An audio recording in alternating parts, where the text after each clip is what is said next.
This happened around 2004 September. It was around 1:30 p.m. I decided to spend some time in prayer. As I knelt to pray, I closed my eyes, and when I did, I opened them in another place. It was more real than this reality. I found myself floating in outer space. I quickly snapped out of it, and I opened my eyes, and I was back in my room.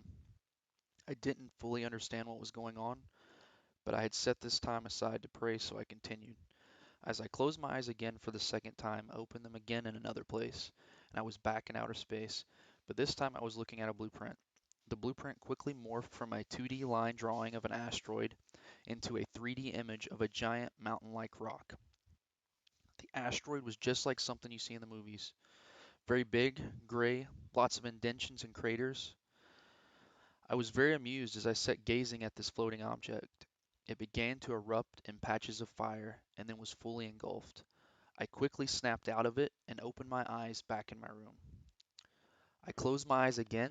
This time I was no longer floating in space, but was hovering above a beautiful coastal city. I can't say where it was. I got the impression it was on the west coast, but I could be wrong.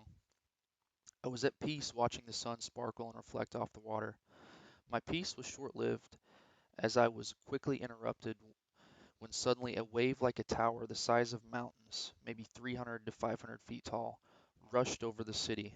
It did not crash, it moved like a wall of water, a huge, gigantic wall that completely covered the coast. I snapped out of it again. This time I was a tad shook up. I closed my eyes again a fourth time, and this time I was looking out the Ark of Noah. It was the early world. It was amazing. The sky was beautiful. It was orange, blue, and pink. The sun was setting.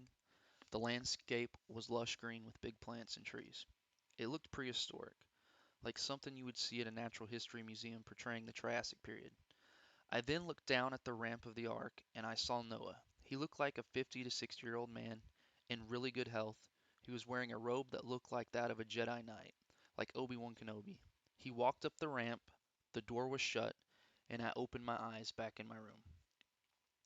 This is the last of the scenes that would play out in this supernatural encounter. I was not caught up into the third heaven, but I can't tell you where I was when I closed my eyes.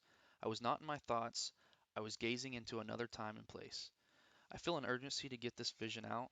I feel the time is short and God is calling his people to prepare and be ready for what's coming.